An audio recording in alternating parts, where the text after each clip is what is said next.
Micro finance ವಿಚಾರದಲ್ಲಿ ಇಡೀ ರಾಜ್ಯದಲ್ಲಿ ಬೆಳಗಾವಿ ಮೋಸ ಆ ಪ್ರಕರಣ ತಾವು ಇಲ್ಲ, ಮೊದಲ ಪ್ರಾಥಮಿಕವಾಗಿ ನಮ್ಮ ಪೊಲೀಸರು ಮೊದಲು ತನಿಖೆ ಮಾಡ್ಲಿ ಅಂತ, ಅಂದ್ರೆ ಹೆಂಗಾಯ್ತು, ಯಾರ್ಯಾರು ಇನ್ವಾಲ್ವ್ ಅದಾರ ಅಂತ ಒಂದು ವರದಿ ಮಾಡ್ಲಿಕ್ಕೆ ಮಾಡಿ ಈ ವಾರನಾಗ ಕಮಿಷನರು DC ಅವರು ನಾವು ಒಂದು ಮೀಟಿಂಗ್ ಮಾಡ್ತಾರೆ ಮಾಡಿ ಬಹುಶಃ ಅದು COD ಕೊಡಬೇಕಾಗ್ತೈತೆ. ಯಾಕಂದ್ರೆ ಅದು ಟ್ರಾನ್ಸಾಕ್ಷನ್ ಜಾಸ್ತಿ ಇದೆ. ಅದು ಅಟ್ಲೀಸ್ಟ್ ಏನಾಗಿದೆ ನಮ್ಮಿಂದ ಏನು ಹೆಲ್ಪ್ ಮಾಡ್ಲಿಕ್ಕೆ ಅಂತ ಒಂದು 3-4 ಜನ ಪೊಲೀಸರು ಅದಕ್ಕೆ ಈಗಾಗಲೇ ಇನ್ವಾಲ್ವ್ ಆಗಿ ಮಾಡಿದಾರೆ. ಒಂದು 5-6 ಕೇಸು ರಿಜಿಸ್ಟರ್ ಆಗಿತ್ತು ಅದರ ವಿರೋಧವಾಗಿ. ಅವ್ರು ವರದಿ ಕೊಟ್ಟ ಮೇಲೆ ನಾವೇನು ಮಾಡ್ಬೇಕಂತ ಡಿಸಿಷನ್ ತೊಗೊಳ್ತೀವಿ. ಬಹುಶಃ CODಗೆ ಅದು ರೆಫರ್ ಆದ್ರೂ ಆಗ್ಬೋದು. ಅದೇ 3 ಜನ ಐಡೆಂಟಿಫೈ ಮಾಡ್ಯವ್ರೆ. ಮೇನ್ ಇದ್ದವ್ರು 3 ಜನ ಇದ್ದಾರೆ, 2 ಲೇಡಿ 1 ದಡ್ಡಿ. ಸೊ ಅದು ನೋಡೋಣ, ಯಾಕೆ ಲೀಗಲ್ ಆಗಿ ಚೆಕ್ ಮಾಡ್ಬೇಕಲ್ಲ, ಈಗ ನಾವೇನು ಮಾಡ್ಲಿಕ್ಕೆ ಸಾಧ್ಯ ಇದೆ ಅಂತ. ನಮ್ಮ ಕಡೆ ಮೇಜರು ಗೋಕಾಕ್ ತಾಲೂಕು ಆಗಿದೆ, ಬೆಳಗಾವಿ ತಾಲೂಕು, ಹುಕ್ಕೇರಿ ತಾಲೂಕು,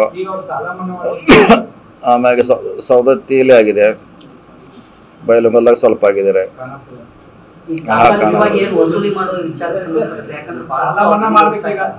ಇಲ್ಲ ಹೇಳಿದ್ರೆ DC ಅವರು ಹೇಳಿದಾರೆ, ಈಗಾಗಲೇ ಹೇಳಿದಾರೆ. CM ಅವರು ಬೆಂಗಳೂರಿಂದ ಹೇಳಿದ್ದಾರೆ ಅವ್ರಿಗೆ ತೊಂದರೆ ಕೊಡಬೇಡ, ಇಲ್ಲಾರ ಕೇಸ್ ಆಗ್ತದೆ ಅಂತ ಹೇಳಿದಾರಲ್ಲ, ಈಗಾಗಲೇ ಹೇಳ್ಯಾರ ತೊಂದರೆ ಕೊಡಬೇಡ.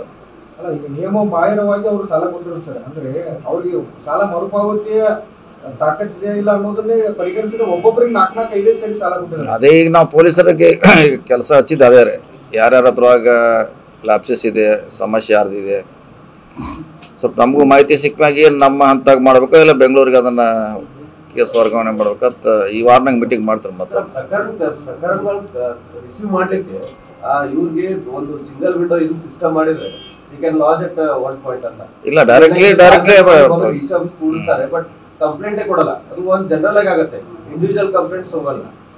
ಇಲ್ಲ, ನಾವು ಈಗಾಗಲೇ ಭಾಳ ಬಂದವ್ರಿಗೆಲ್ಲ ಹೇಳಿ ನಿಮ್ಮ ವ್ಯಾಪ್ತಿ ಪೊಲೀಸರಿಗೆ ಕಂಪ್ಲೇಂಟ್ ಕೊಡತ್ತೆ ಈಗಾಗಲೇ ಹೇಳ್ಯಾರ ಅವ್ರಿಗೆ. ಅವ್ರು DC ಅವ್ರ ಕಡೆ ಬಂದ್ರೆ ಅವರು ಭಾಳಷ್ಟು ಕಡೆ ಸಜೆಸ್ಟ್ ಮಾಡ್ಯಾರ, ನೀವು ಕಂಪ್ಲೇಂಟ್ ಕೊಡಿ ಅಂತ.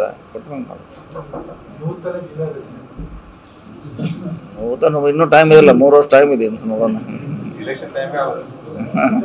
ವಿಧಾನಸೌಧದಲ್ಲಿ ಕೃಷ್ಣ ಬೈರೇಗೌಡರು ಹೇಳಿದ್ರು ಕೇಂದ್ರ ಸರ್ಕಾರದ ಒಂದು ನಿಯಮ ಇದೆ, ಗಡಿ ರೇಖೆಯನ್ನು ಹಾಕಕ್ಕೆ ಬರಲ್ಲ ಅಂತ, ಅದಕ್ಕೆ ಈಗ ಅಸಾಧ್ಯ ಅಂತ ಆಯ್ತು. ಅಂದ್ರೆ ಅದು ಡಿಲಿಮಿಟೇಷನ್ ಮಾಡೋರಿಗೆ ಅಂತ ಏನೋ ಮಾಡಬೇಡಂತ ಏನೋ ಒಂದು ಡೈರೆಕ್ಷನ್ ಬೇಕಾದ್ರೆ ಸೆನ್ಸಸ್ ಜನಗಣತಿ ಎಲ್ಲ ಜನಗಣತಿ ಮುಗಿಯೋರಿಗೆ ಡಿಸ್ಟರ್ಬ್ ಮಾಡಬೇಡ ಅಂತ ಏನೋ ಬಂದಿದೆ. ಅದೇ 1 ವರ್ಷನಾಗ ಮುಗಿದಿರ, ಈ 25ಕ್ಕೆ ಮುಗಿತೈತೆ ಅದು.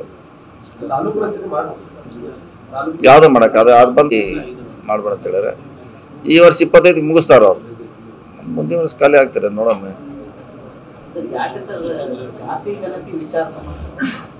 ಕ್ಯಾಬಿನೆಟ್ ಈ ಸಲ ಬರುತ್ತೆ, ಈಗ ಅಪ್ರೂವಲ್ ಆಗಿಬಿಡುತ್ತೆ, ಮತ್ತೆ ಅದು ಮುಂದಕ್ಕೆ ಹೋಗುತ್ತೆ. ಯಾಕೆ ಅದೇನ ಮಾಡ್ಬೇಕನ್ನೋ ವಿಚಾರ ಏನಾದ್ರು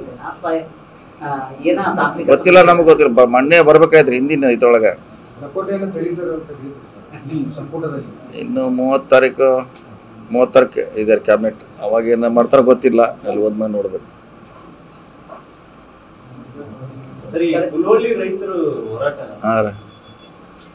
ನಾವೇನ್ ಮಾಡ್ಲಿಕ್ಕೆ ಆಗಲ್ಲ, ಸುಪ್ರೀಂ ಕೋರ್ಟ್ ಅದ. ನಾವು ಭಾಳ ಅವ್ರಿಗೆ ಪೇಪರ್ಸ್ ಕೊಡಬೇಕಾಯ್ತು, ನಮ್ಮ ಕಡೆಯಿಂದ AC ಅವ್ರ ಕಡೆಯಿಂದ ಪೇಪರ್ ಕೊಡಕ್ಕೆ ಹೇಳಿದ್ವಿ, ಕೊಟ್ಟಿದ್ದಾರೆ.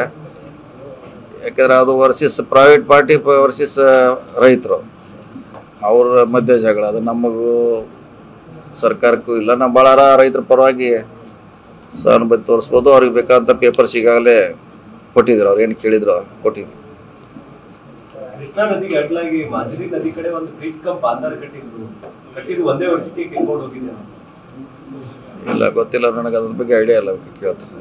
ಅಳಪೆ ಕಾಮಗಾರಿ ಯಾವ್ರಾಗ್ರದ ಊರು? ಮಾಜರಿ ಬ್ರಿಡ್ಜ್ ಕಮ್ ಬಾಂಧರ್ ಚೆಕ್ ಮಾಡೋದು.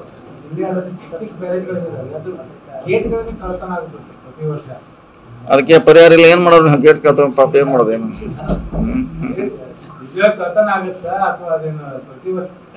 ಇಲ್ಲ ಕಳ್ತನ ಮಾಡೋ ಗ್ಯಾಂಗ್ ಇದಾರೆ. ಯಾಕಂದ್ರೆ ಅದು ಇದ್ರ ಸ್ಕ್ರಾಪ್ ಇರೋದಿಲ್ಲ, ಅದ ಅವ್ರು ತೆಗದು ಎಲ್ಲ ಒಂದ್ ಕಡೆ ಇಲ್ಲೇ ಮೂಲೆಯಲ್ಲಿ ಇಟ್ಟಿರ್ತಾರ. ಅವ್ರು ರಾತ್ರಿ ಬಂದ ಟ್ರಕ್ನ ತಗೊಂಡ್ ಹೋಗಿರ್ತಾರೆ. ಏನ್ ಮಾಡೋರು?